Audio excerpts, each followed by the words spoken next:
Do you believe in yourself yet? Are you sure? And I want to unpack this concept by first starting with a quote I came across last week. People pay to watch you believe in yourself. Sit with that while I do my little intro. Hey everyone, I'm Matthew Cornwell with Get Taped here in Atlanta, Georgia, one of Atlanta's original audition taping services, which I co-own with my amazingly talented, beautiful wife and best friend, Brooke. Okay, I just spent the weekend at the Tennessee Valley Old Time Fiddlers Convention with Brooke and my mom. It is a fascinating experience, quite honestly. But for the purposes of this video, I want to talk about what the main event is for us, which is not the competitions that happen on stage. Those are interesting, but more so that as you walk around this festival, these groups of musicians gather. Now, some of them know each other and some of them don't. They just sort of coalesce into these small little groups and they start to jam.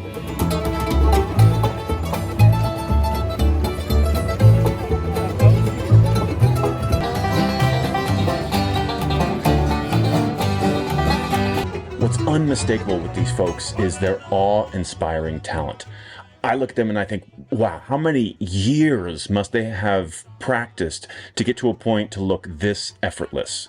See, when it comes to any learned skill, whether it's sports, playing an instrument, acting, whatever, it takes a long time to transition from learning to expressing. To go back to our quote, it takes a long time to get to that point where people will pay to watch you believe in yourself. And let me just unpack that quote for a second. When you get to a point where your skill, your learned skill, is something you don't think about anymore, it's just sort of in the background, it's in your subconscious. And when you step onto your field or onto that stage and you are just confident in those skills, you're not cocky, you're just resting in who you are as that artist or as that athlete, that makes people lean in, because that's part of what we call charisma or authenticity, is that you're just sitting in it. You're not trying, you just are. And when you get to that point, people will pay to watch you. But to get there, you need to put the reps in. So you might be furrowing your brow at this analogy because, as you see it, acting seems easier. The path to being successful seems easier than to learn a complicated instrument like the banjo or the dulcimer or the dobro or any of these other really cool instruments that you find at the Fiddlers Convention. But you'd be wrong. Acting is just as hard and takes just as much commitment. Okay, let's take the banjo player. Now, I can't play this, and I don't even know how to tune this, but that would be the first step in learning the banjo is actually tuning the instrument. And as an actor, the equivalent of tuning the strings might be warming up your voice. It might be physically being warmed up if you're about to go on stage for a more active performance with a lot of staging, blocking, maybe even some stunts. Generally, though, I would just lump it all together in this category of getting rid of all the noise that might prevent you from doing your art to the best of your ability. It's a very broad topic that would take a long time to unpack, but let me just kind of say that if you are dealing with the stress of traffic, if you are dealing with being late to your taping appointment or the stress of the size of the opportunity, all of that stuff is head noise. If you're physically not in the right place, if you are hungover from the night before, then there's physical noise in your body that is all clouding you. It's all obstacles to you being able to do the very thing that you want to presumably make your life's work. And so this noise, this tuning of your strings is all the stuff, at least as I see it, that is within your control to get out of the way, to get in order before you actually sit down to play your instrument, or as an actor, to get in front of that camera or to get on that stage. Now, after that banjo player learns to tune their instrument, they got to start learning notes and chords and scales. And for these stringed instruments, part of this process is also building up the calluses on your fingers so that you have more endurance and so that you can play longer, so that you don't have to take 3 days off between each session. Likewise, as actors, we need to put in that work in class, but also outside of class, what you might call the invisible work, because you need to keep learning, keep practicing, keep building those calluses, so to speak. And during this phase of learning chords and scales and building calluses, both the banjo player and the actor are not ready for prime time. I remember a piano recital in 5th or maybe 6th grade that I went to.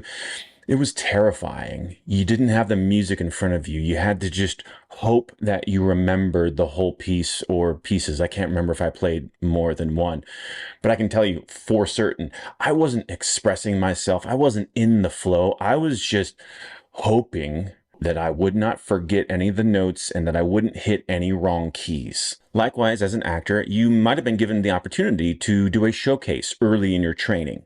And in either case, a piano recital or an actor showcase, it's the best audience ever. Everyone is there to support you and to cheer you on. And in both cases, a recital or a showcase, it can be helpful for marking your progress as an artist. But to be clear, in both of these cases, you are not at the point where people are going to pay to see you believe in yourself. I mean, I can say with relative certainty that my mom, as she watched that piano recital, was just wringing her hands, hoping that I didn't mess up any notes, forget the rest of the song, and generally just tank the recital. And I've been to a ton of actor showcases, many of which I was the teacher who had given the actors this chance to be in that showcase. And in those cases, especially when the actor is brand new, still learning their chords and scales, I'm just hoping that they remember their lines, that they just make it through the scene, and that they approximate the level of work that they did in their rehearsals that led to them earning a place in this performance. See, at those early showcases where the actor is still relatively new, they're practicing their chords and their scales, or in this case, they're learning their lines and they're getting the notes from the teacher, but it all hasn't really settled yet. And they don't quite understand what it is to transition, and this is a crucial transition, from just an actor doing good work into that magical place where the audience becomes awe-inspired that you have transitioned into this character, and they forget that it's an actor that they're watching. They're just watching a character live their life right in front of their eyes. That transition is so hard to identify when it's going to happen for an actor. When an artist is able to let the technical skill fade into the background and they enter a flow state where the art takes over, that's when the audience is ready to pay. But see, when learning to play banjo or guitar or some other musical instrument, this transition point can be easier to identify. You practice the scales over and over and over again. You learn all the chords. You start to practice the sheet music. And then something starts to happen, which is you don't find yourself thinking about what a C chord is anymore. It just happens. And as that progresses, then you finally get to a point where you realize, oh, I'm not really concentrating on the instrument anymore. I'm just expressing myself. And that's what leads to these musicians at the Fiddlers Convention congregating in these little groups and just jamming with each other.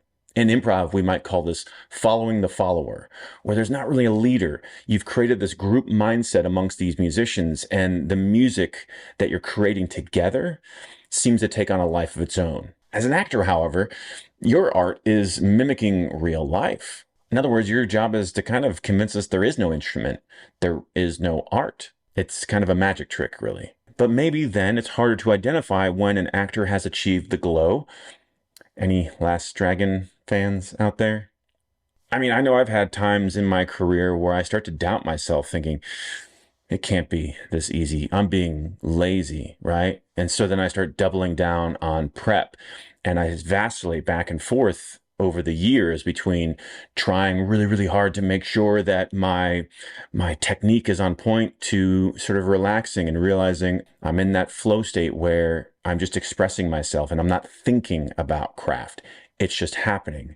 And then I start to second guess myself a couple years or months later, and I'm back to over prepping. It's hard to be objective about your art when your instrument is you. And this takes me to a topic that I briefly want to touch on, which is that so many folks, when they want to step into this world of acting, think that they're going to be an overnight success, that they're different, that somehow their trajectory is going to be faster than everyone else, or faster than everyone else is telling them it's going to take. People have told them that, hey, you should be an actor, or hey, you're so funny, you're so dramatic, you are always the center of attention, you should become an actor. But if you're at that point and you haven't done the work yet to actually understand how much it takes to be an actor, then it's understandable that you have misjudged how hard it's going to be. Because if you haven't yet metaphorically put your fingers yet on that fretboard and felt what it takes to form a chord with uncalloused fingers, well, you're in for not a world of hurt, but you'll finally realize that this isn't going to be easy. Oh, and don't get me started on the part of the metaphor where it's tuning your instrument for different mediums, like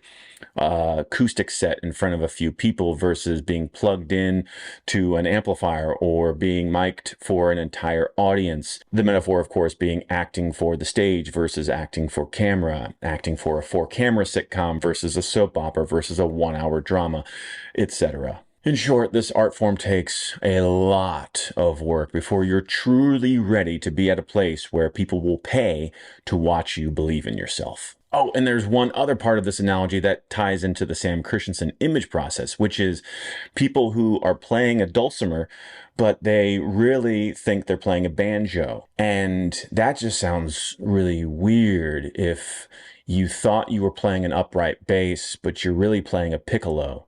Right? It doesn't make any sense. Like, how could you not know that you're playing a different instrument? But that's sort of what the Sam Christensen process highlights, which is when we think we are being perceived a certain way by the audience, and yet the audience is going, no, that's not how you're perceived at all. Why are you trying to be an upright bass when you're clearly an alto sax? And if that's intriguing, then as always, check the show notes below. We actually have a preview tonight, Monday, October 7th, if you're watching this the day we release this video, and you can join us over Zoom. We also do in-person preview events. They're always free. They're about an hour to 2 hours long, and whether it's on Zoom or in person, we share a lot of information. We try to make it interactive. We give you some goodies to walk away with, some possible discounts for the workshop itself, and it's a way to understand what the process is, what's on offer for it, and to decide whether or not it's right for you. So check the show notes below for that. So I'll leave you with a question for yourself. Have you gotten to a place where you can objectively say that the audience is ready to pay to watch you believe in yourself? Have you put in the hours? Have you learned your craft? Have you worked on your scales and your chords? Have you created those calluses on your fingers? And have you transitioned into that flow state where the art takes over and you're just expressing yourself? You're no longer trying to regurgitate a rehearsal that you did at home in front of the bathroom mirror, in the lobby, in your car, etc. Oh, and please don't use the excuse that I know that I was susceptible to at the beginning of my career, which is that someone just needs to give me a chance. I just need to be able to get in front of Steven Spielberg so I can prove myself to him. If you're expecting to be an overnight success, if you're expecting to be discovered by Jordan Peele or Greta Gerwig at a coffee shop and have them say to you, wow, you must be a movie star, well, then I can say with reasonable certainty that you've got a lot of work ahead of you. And that's okay. You got to start somewhere.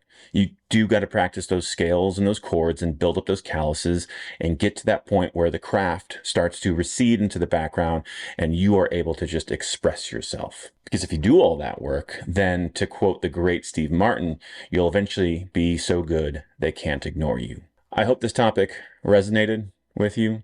If so, leave a comment below. And if not, well, I doubt you're still watching. That's it for now. Thanks for watching, and we'll see you on set.